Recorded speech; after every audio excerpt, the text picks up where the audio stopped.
Eu não, eu não conheci meu avô. Meu avô morreu quando meu pai era muito novo e eu só tenho essa foto e algumas histórias.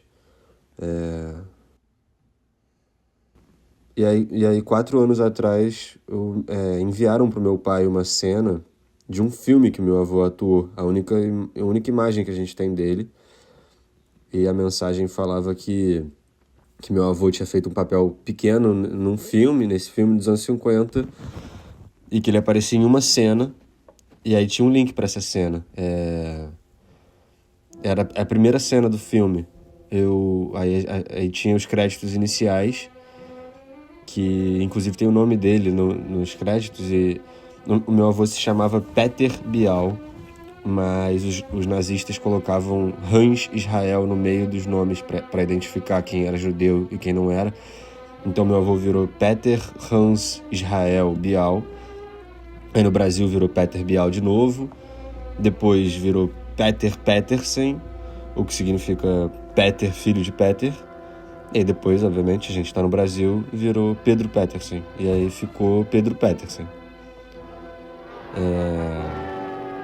E aí a cena é essa.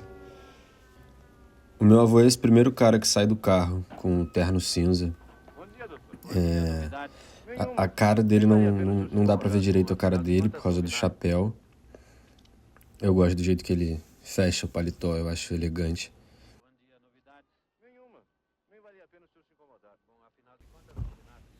Eu vi essa cena 1 trilhão de vezes. Eu fiquei tentando analisar o que tinha dele ali, que eu pudesse pegar pra mim, assim, tipo... sei lá, é a única coisa que ele deixou, a única marca que ele tem, assim, que ele deixou no planeta. Então eu ficava me perguntando, tipo, o que tem nessa cena dele se expressando? Tem alguma ideia dele, o jeito que ele fecha o paletó, ou esse chapéu que ele tá usando, ou tem alguma ideia que ele trouxe pro filme, alguma coisa, ele deu um jeito de se expressar nisso, assim, eu não sei. Ó, aqui tem esse momento que ele dá pra ver um pouco a cara dele, dá uma viradinha, assim, e, sei lá, pode ser porque eu sou neto, mas ele tá atuando bem, eu vejo uma presença dele, assim.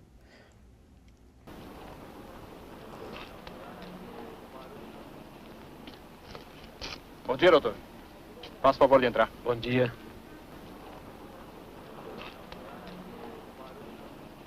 Mas eu fico procurando, assim. E aí eu consegui achar depois.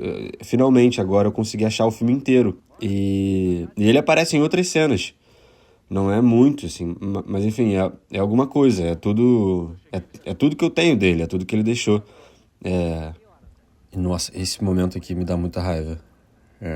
Tem esse close lindo desse outro cara, e aí parece que vai cortar pro close do meu avô, e não corta. E isso me dá muita raiva.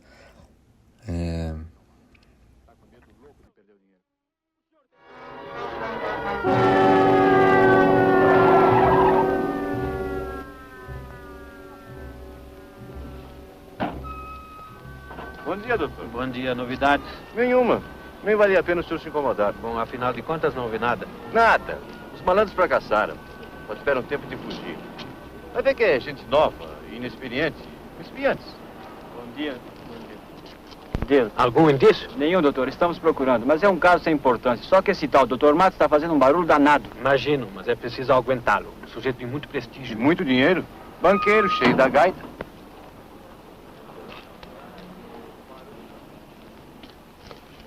Bom dia, doutor. Faça o favor de entrar. Bom dia. É o sobrinho do Dr. Matos.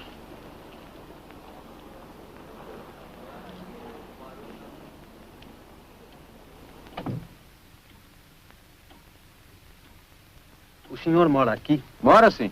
Aliás, foi ele que chamou o plantão. e viu os assaltantes? Não, não vi. Quando eu cheguei, eles já tinham fugido. Tá tudo no relatório, doutor. Que horas eram? 4 horas da manhã, mais ou menos. E não deixaram nenhuma lembrança? Nenhuma, doutor. Nenhuma. O senhor vai desculpar, mas meu tio queria falar com o senhor. Vê se consegue acalmá-lo. Está com medo louco de perder o dinheiro. O senhor tem que tomar uma providência imediata. Um barco como esse não pode ficar sem policiamento. Tem essa cena aqui, que é uma cena da delegacia.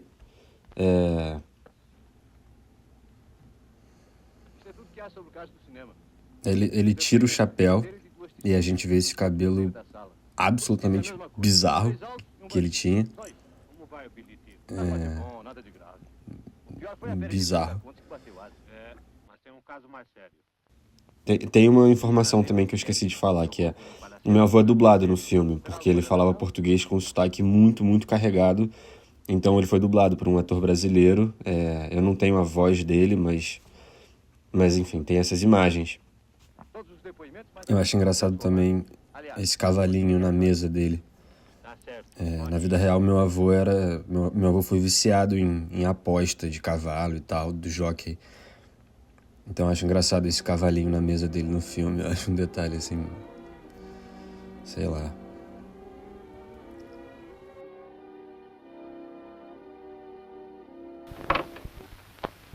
Bom dia. Bom dia, doutor.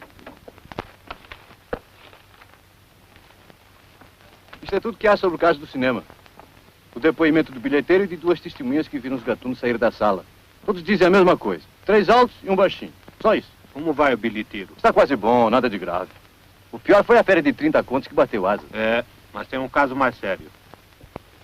Queria trazer um inquérito sobre o roubo no Palacete do Jardim América. Terá alguma relação? Talvez.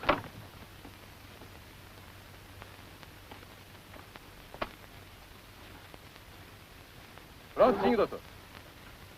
Todos os depoimentos, mais a lista dos objetos roubados. Aliás, só o dinheiro e a joia.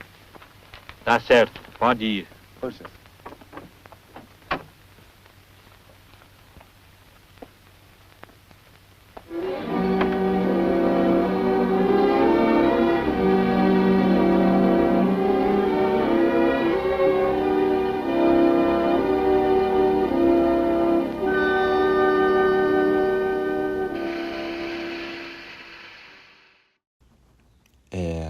E tem essa última cena, a cena final.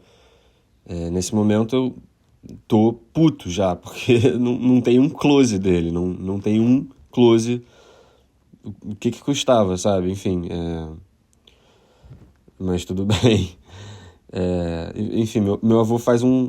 Deixa eu explicar pra vocês o filme. Meu avô faz um delegado que tá investigando o assassinato de um banqueiro, mas na verdade foi o próprio sobrinho do banqueiro que matou o tio. E na cena final o sobrinho é descoberto e ele foge da polícia. Essa cena que a gente vai ver agora, que a gente tá vendo. E é uma cena longa, eu vou aproveitar essa cena para falar algumas coisas sobre o meu avô, o Peter. Ele fugiu da Polônia com 18 anos por causa do nazismo. A fuga durou 2 anos. Ele andou durante 2 anos até a fronteira e aí foi acolhido num campo de refugiados, na Antuérpia. E lá ele começou a transar com uma comissária de bordo de um navio. E ela disse para ele que tinha uma família muito rica, que tinha comprado uma passagem para a América, achando que era para os Estados Unidos, mas era para a América do Sul. E aí eles desistiram e meu avô entrou escondido no barco e veio para o Brasil. Aí ele chegou no Porto ele chegou no Porto de Santos, conheceu um pipoqueiro na saída do navio. Esse cara abrigou ele durante as primeiras semanas, ensinou português, até que ele pegou um trem, foi para São Paulo. Ele chegou em São Paulo e ele não tinha onde ficar, passou um tempo na rua e ele ouviu dizer que tinha uma livraria alemã que fornecia uma cama para refugiados recém-chegados. Ele foi para essa livraria, dormiu uma noite lá e a filha dos donos dessa loja é a minha avó, Suzane. Foi assim que meus avós se conheceram. E eu acho muito doido meu avô fazer esse papel no filme, ser justamente esse personagem, porque é um policial, né? É um policial. Durante muito tempo eu achei que deve ter sido muito esquisito pra ele, horrível. Mas na verdade deve ter sido o contrário. Eu aposto que foi emocionante pra ele estar ali atuando e fazendo logo um policial, assim. Quem sabe ele achou até engraçado essa coincidência maluca da vida, assim. O meu avô... O meu avô começou a trabalhar de pintor de parede em São Paulo e ele foi contratado no Teatro Brasileiro de Comédia. Ele se apaixonou por teatro e começou a assistir todos os ensaios e as apresentações e tal do teatro. E aí um dia um ator passou mal, o diretor pediu pro meu avô substituir ele, porque o diretor sabia que meu avô estava sempre ali, ele conhecia mais ou menos a peça. E assim meu avô virou ator.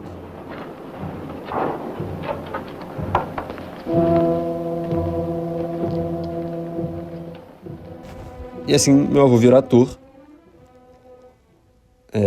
Um tempo depois meus avós se casaram.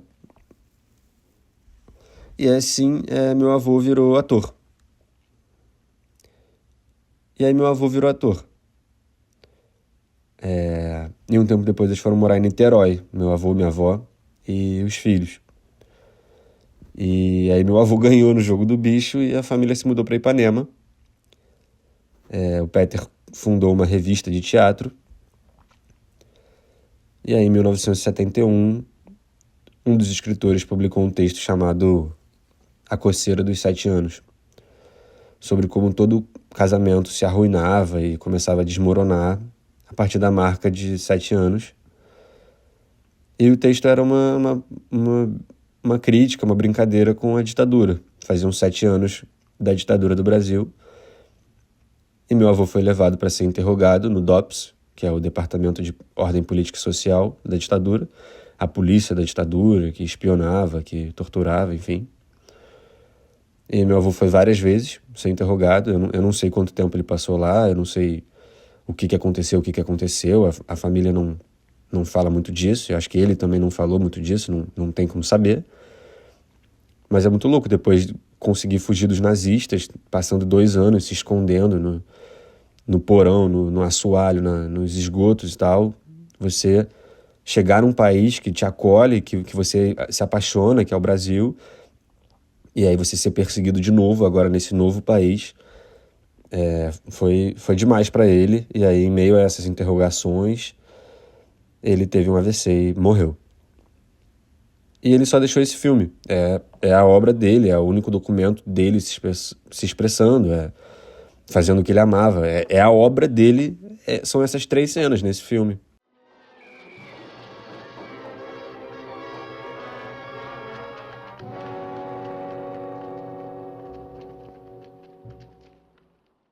E não tem um close. Porra, isso é surreal pra mim, assim. Eu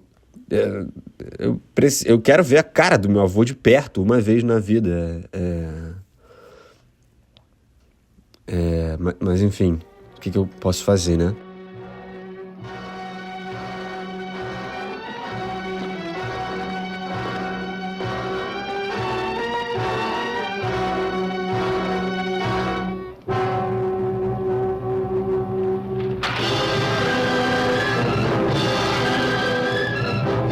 Vamos logo, vocês todos desçam pela outra escada.